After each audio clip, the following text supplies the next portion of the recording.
You think I'm pissed? Hey, everybody, we have 10 minutes here with Mark and Ryan, and it is quite a time. So, yeah, if you're watching on video, we're all wearing the same clothes we have been for the last couple of episodes, but we're trying to record as many as we can in case you're in quarantine and you have nothing better to do but listen to our voices. So we're definitely time stamping these podcasts right now. Yep, but that's all right because what a time to be alive. And chances are this may go over 10 minutes. Who knows? We'll see where we get. This is fun. YOLO. All right. So we're going to do horns versus antlers. That was the topic. And this is kind of yet another one where I'm a little bit out of my element. But we're all going to chat to this. Now, the idea of horns versus antlers comes from the many different types of quarry that hunters hunt for from east to west. And they don't always have the same things or types of things on top of their head, despite the fact that they may seem to be very similar, or at least visually. So what is the difference? The headgear, Jim, does in fact vary depending on the species and whether, I guess, it's an ungulate or undulate, however you want to say it, or a bovine, Ryan? Is that would you say? Bovidae, capra. Bovidae. Or cervid. Yeah. Yeah. So, and one, not, we're saying versus here, one not better than the other, but certainly different. And oftentimes I'd say used interchangeably. Yep. This is more just great stuff to have at trivia night next time. Exactly. If anything, if you don't know, you'll be given a fact that you can use at a later date. Now, admittedly, I use horns and antlers interchangeably when I'm talking about deer or elk or sheep. You call sheep horns antlers? No, actually, you're right. Yeah. It's a one-way street. Yeah. Sheep are pretty much the only ones that I don't kind of interchangeably. Yeah. But if I was talking to me like, oh, I mean, that's a good set of horns there, talking about that mule deer, when I know that they're antlers. And I think that's also something good to point out, that even if you know this fact, which I'd say if you're listening to this, there's a good chance you do know the difference between horns and antlers, and you might do the same thing that I do or we do. So you don't necessarily need to point it out. If somebody says, oh, that's a nice set of horns, you don't have to say, well, technically, nobody likes that guy. Right. But it is something that I think is good to know and warrants discussion. Mm-hmm. Normally, I'm the one calling people out on stuff, but here you are, Mark. So, well, it's kind of like the same thing as the cows, deer, coos. Anyway, deer thing. so Mark's calling people out. So antlers are bone, Correct. right? Yes. Now they are literally a bone that grows out, the fastest growing bone in the world. Out of your element, Jim. Come on, you're spitting facts right and left right now. Oh, well, thought I saw it on a fortune cookie once, but the fastest growing bone because they shed it Every year. Can you imagine shedding a bone? Like just walking along and all of a sudden, your leg fell off. falls Don't out? worry about it. It'll come back. Right. Yeah, I don't And know. it'll come back bigger. It sounds uncomfortable. Doesn't it? It does. And when it grows out, it has this velvet over top of it that then gets scraped away, and it's got its own blood, veins and stuff. It always reminds me of Men in Black when they zap the head off that guy when J and K are first together. And then he's like, oh, my God, you just shot the guy and his head comes back. You're, that really hurt. Right. That's what I always think of. Like every time I see a horn and velvet, I always think of that guy. And it's like tiny little head coming out of his body. That really hurt. It really is an amazing natural phenomenon. It is. And like Jim something said, you it's take the for granted. fastest growing bone. You look at a big, which we don't have one here, but like a big 6-point bull elk or a moose or a caribou. They're growing that much bone in a very short amount of time. Humongous. I think feet of horn. You throw out the femur comparison. I've been working on this femur and the one next to it for 26 years. It's not even this big. Both of them, huh? Both of them. He haven't even had his first shed yet. No. It's crazy, man. Like, what do they say? Elk can do inches a day? I believe so. At least an inch a day. Yeah. That's crazy. It's really, really, really impressive. Takes a lot of, minerals in the animal to be able to make that bone, and obviously they got to be healthy, and food like available food and water, that'll affect antler growth. Yeah, depending on the year. you can sometimes tell that they've had a rough year. Yep. Or Yeah. sometimes the environment can change that too. From what I've heard, some animals that live in thicker, denser timber, for example, don't get as big of antlers as ones that live out in the wide open plains do. Yeah, you can look at a Roosevelt elk versus a Rocky Mountain elk, and definitely their antler stature is definitely a little bit more compact, heavier in general, right? In general. And than their Rocky Mountain cousins that have kind of the more sweeping, long, on a mature animal. Antlers, like this mule deer here or that whitetail, they grow off of what is called a pedicle. It's a fun word to say. It is a fun word. Pedicle. It seems like something you'd find on a bicycle. Yeah. So, one thing that I find interesting, so I guess like the pedicle, Ryan, and correct me if I'm wrong, but the pedicle is actually the part, I'd say the opposite of this piece. It's actually on the skull. The plug-in part. Yeah. Yep. So it's the outlet in the wall, whereas this spongy-looking thing on the bottom of the shed is the plug-in thing. Got it. So like I said, this is an antler. Well, like we're talking about, they fall off every year. And when they're fresh, you'll even see some blood on that, usually, right? Yep. This is an older. I was almost going to say an older horn that I found, but no, an older antler that I found in Utah. It's a 3-point mule deer shed, and an interesting thing about the pedicle, which is actually, I guess, would be the top end of this part here. Yellow. Oh God. I almost knocked For those over. not- For those not for watching, those not watching, we've got a lot of heads. we got on heads. the table. Heads are rolling. That one almost rolled off the table. Heads I've been literally super rolled. sad. But this is like a fingerprint. Yeah. And Wait, what? Oh, so that's a unique pattern there? So this is a unique pattern here. So, for folks that maybe they shed hunt the same area and they say, man, boy, this sure looks like a horn that I found last year. They can go back to their horn pile if they got one and try and match that up. I had no idea. Yeah. I didn't know that either. That's, I just look at him like, it looks like it could be that guy. I usually am like, I can't believe I found one. That's true, too. Yeah, we don't have a great deal of success shed hunting up here in the Midwest because of all the rodentia that we have in the woods. Gobbles them up. Nearly instantly, at least here in the state of Wisconsin. It sounds like Iowa might even be a little bit different, but I found antlers that have only been out for probably maybe 2 weeks, and they are almost gone. Munched. it's crazy. I wish I would have brought one for a reference. I remember that one you found 2 years ago in the river bottoms. Yeah. Munched. Yeah, just munched on. So, the rodents love them, love to eat them. I love to take them from the rodents. Not that I'm anti-rodent. So what's the difference? So how about horns? And then you even there's different kinds of horns, There too. is. For the most part, all horn, whether this is found on a rhinoceros, a Persian ibex, a pronghorn, a bighorn sheep, a nilgai, all hair. Yeah. Compacted. Keratin, right? Essentially. Yeah, yep. So That's so weird. special glands at the top of the head kind of act as like a paste or a wax, if you will, and this hair or keratin will grow and continue to elongate. So if you look at like capra species or sheep and goats and things like that, they all have a very similar horn characteristic. Generally like sweeping and ridged or knobby. We've got a doll sheep in front of us here for those who are watching. And So nice. yeah.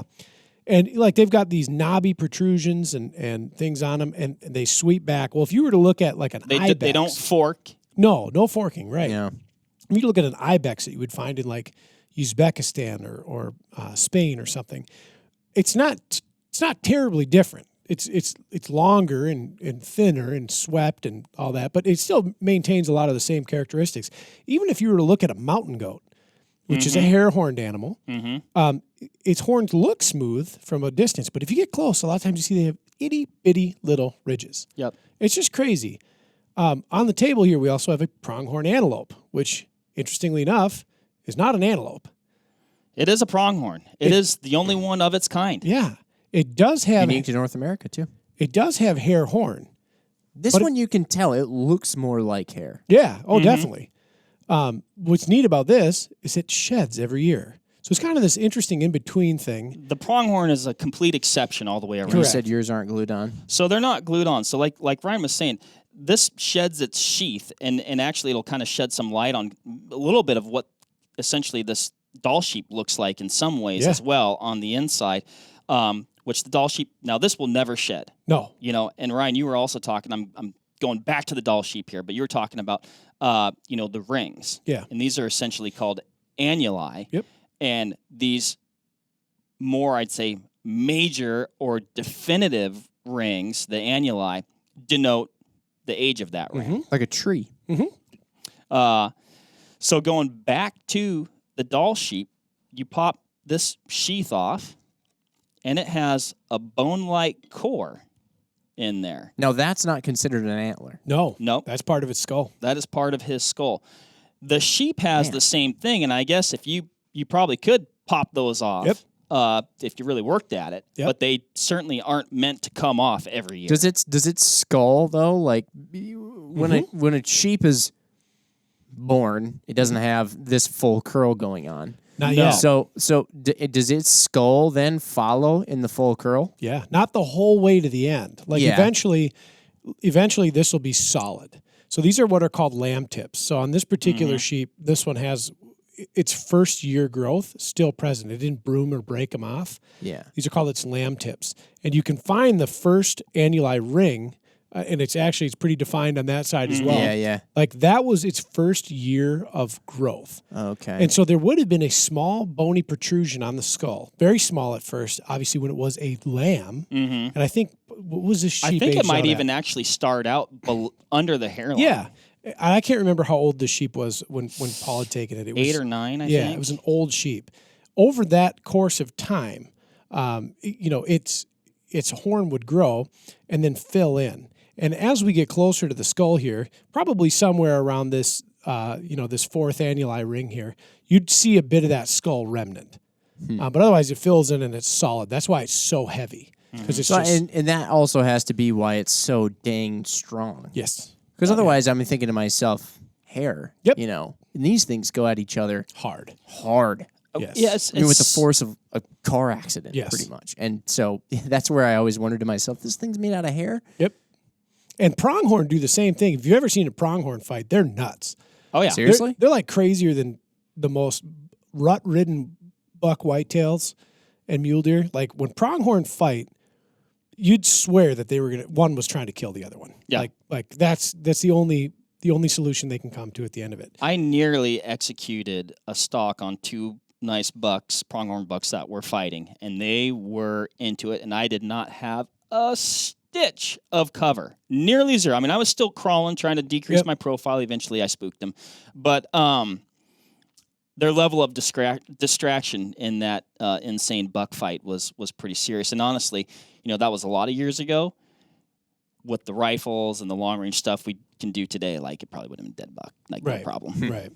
But they don't break that much. I mean, they will break off. Usually they break them on their shovels or prongs, whatever you want to call them. Okay. Cutters. Cutters. I've gotten a couple that have broke the hooks off. They were all older bucks. Yeah. Okay. What's cool about pronghorn, though, especially, is that the horn growth may be related to the age of the animal. You may have larger horns on a pronghorn, or it may be related to the genetics, or it may be related to the type of food and year they had.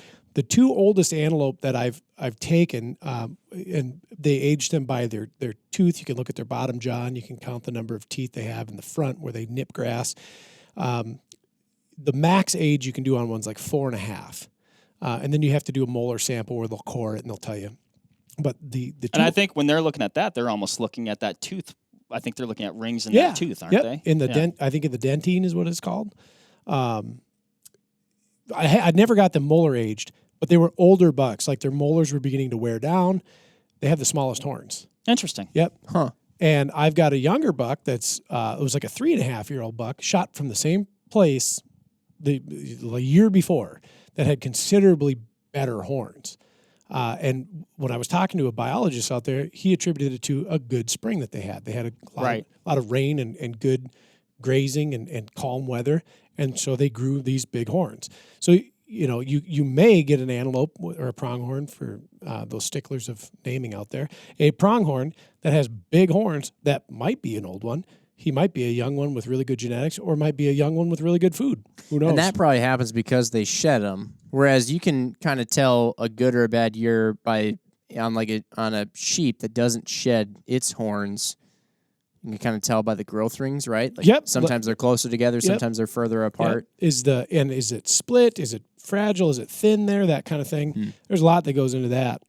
And, whereas like whitetails, mule deer antler, and elk antlers, you can tell injuries on them. You can tell all sorts of cool stuff. When you say you can tell injuries, are you talking about injuries to the animal Yeah. or to the animal?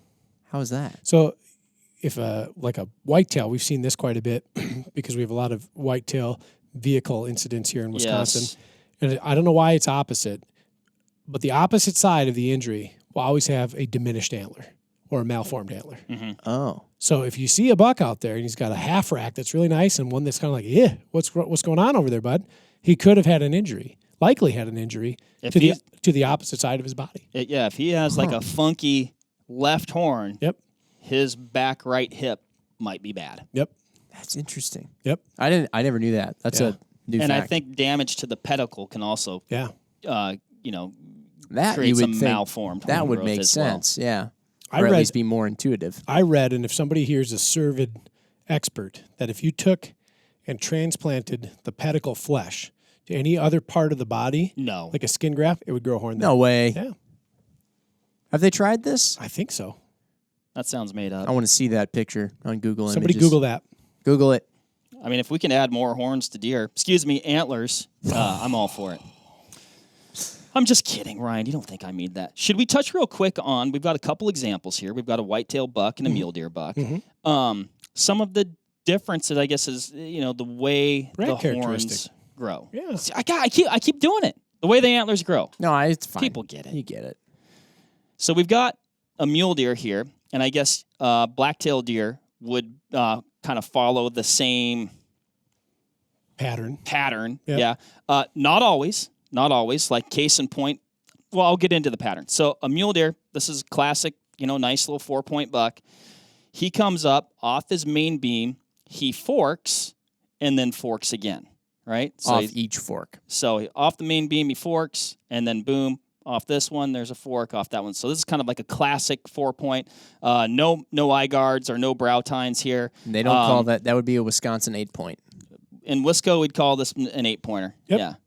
Yeah. Just throwing it out there for fun. Now, Ryan, conversely, We have a whitetail, and instead of like Mark had pointed out, where you get a fork and then on top of it a fork, we have this long sweeping main beam, and then from it we have individual tines that are growing out of the main beam. Now, sometimes they fork, and those are kind of interesting when you see those. They're Right. not super common.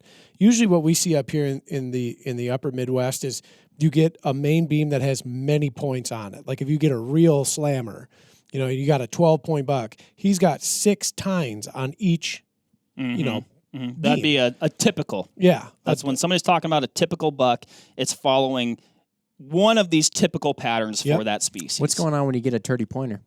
Oh, then you call the newspaper. And one thing interesting about mule deer and whitetail, eye guards. Yes. I've got mule deer that are big mule deer that have no eye guards. I have little mule deer that have big eye guards. And I have big mule deer with little eye guards. I feel like with mule deer, it's almost like it's always a plus one. Like it's like, oh, bonus eye guards. Why is it? I don't know. Somebody, Mule deer are just so fancy. They just don't really need. They don't feel the need. I don't know, man. I would love somebody who knows about antlers and why they are the way they are Yeah. to tell us about this. I feel like blacktails are about the same way. Do you get maybes? So let's see. My biggest 4-point, no eye guards, and then that 4x3 that I killed last year, Eye guards. no. No eye guards. No. So my 2 biggest blacktails do not have eye guards. Is it a thing where the further east you move, the higher the prevalence of eye guards? I don't know. This is a great question. Ah, man. Comment below if you know. I'd love to know. I've always thought that mule deer have taller racks because they live in places where grass used to grow tall. And so because I've understood that It makes sense to me. I see that where you're going. antlers are a sexual display first and foremost, and then a tool for fighting, that because the grass was taller, they would have these larger, and we're thinking like back pre-colonialism or pre-move westward of humans when buffalo grass was a thing, big blue stem. Like, do they have these very tall displays of racks because we have these vast expanses that if we're trying to attract a mate or shoo off a rival male, they can see this very impressive display, whereas a whitetail who inhabits the forest might not need that. Mm-hmm. I think that's a very, very, very valid hypothesis. Like you said, you need to be able to see further. You probably need to be able to see over that tall grass. Mm-hmm. I figured that's why mule deer bound too. Yeah, because mule deer hop when they run. They stot, Ryan. Is that what's called stotting? I think that behavior of the jumping as they flee is called stotting. You know what we don't have on this table that I think every shed hunter might want is a moose paddle. Never found one. Yeah, I've never found one either. I want to bring up something because we're talking about kind of the characteristics here of the mule deer where it forks and forks again. So, and this is just to kind of show an exception. Now, these are both 3-point. These are both left side 3-point antlers, right? This one, not a match pair. This is not a match set. Different states, but so it's a 3-point. But you can kind of tell it's got those mule deer characteristics to it because this back one forks. On this one, again, a little bit bigger 3-point, but he forks on the front, so he looks a little bit more like a whitetail. He looks like he kind of tried, maybe. He was thinking about it. He was thinking about it. Or was that a botfly? I don't know. Yeah, that's interesting. It is kind of... They get a fly. That whitetail's got one in there. It lays an egg. Oh, here? In the soft... Yeah. Lays an egg in the soft tissue before the bone is completely formed. It's a fly, like a larva, like a maggot. What a jerk. Yeah. And I think it bothers him. Like, I think it itches. It's essentially, it's such a bizarre bone because it's like living externally, and there's blood flow to it. What's crazy, what I enjoy seeing is under the velvet, especially come like July, August, when a lot of our Western customers are sending us trail cam photos of elk, how the animal is conscious of its rack and where its orientation is. And you'll see these huge bulls duck and move individual tines around tree branches. How they're able to manipulate and be spatially aware of that. I mean, I guess I could maybe even see it like once it was full grown. Yep. But like you're talking about, Ryan, like I can't even do that with a backpack. I run into my Seriously. ceiling. I live in, I've got a pitch on my roof in my house, so I got to like stay 3 feet away from the walls. I still smoke my head on it all the time. And it is my face. Like you couldn't see something 3 inches in front of your face. It is my face. I still hit my head. Well, another thing to point out, oftentimes during that, that growing period, which I guess, they start growing in the spring, in general, sometime in the spring, both, deer and elk. I guess that's kind of what I commonly think about when I think about antlers. They start growing in the spring. They kind of quit growing in that early fall time frame. And then with the antler, I think, so you got it's almost like the exterior hardens, but there's almost like like in the middle, if you were to take a cross section of this antler. Porous. It's somewhat porous. Looks like what you'd see inside of a regular bone, where marrow would be. Yeah. And I think that's actually, I think there's some of that stuff going on there. But fascinating. Where was I going with that? Oh, so I guess the life cycle of the antler. So they start growing in the spring. They kind of quit growing in the fall. They fall off in the winter, and that has to do to, at least what I've been told, a decrease in photo period, which causes a decrease in, I guess, the hormones that the buck is using to basically grow and hold these antlers on its head. Mm-hmm.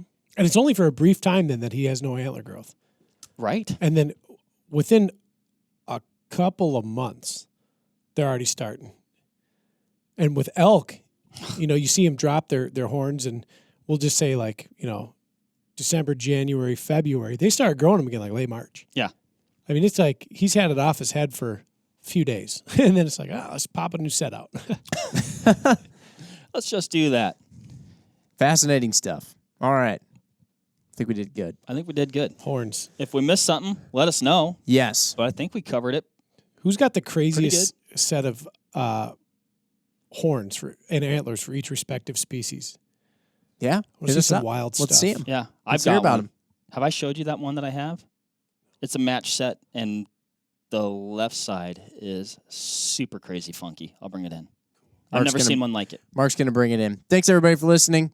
Stay healthy. Stay safe out there. We'll see you next time. See ya. Bye, everybody. Bye.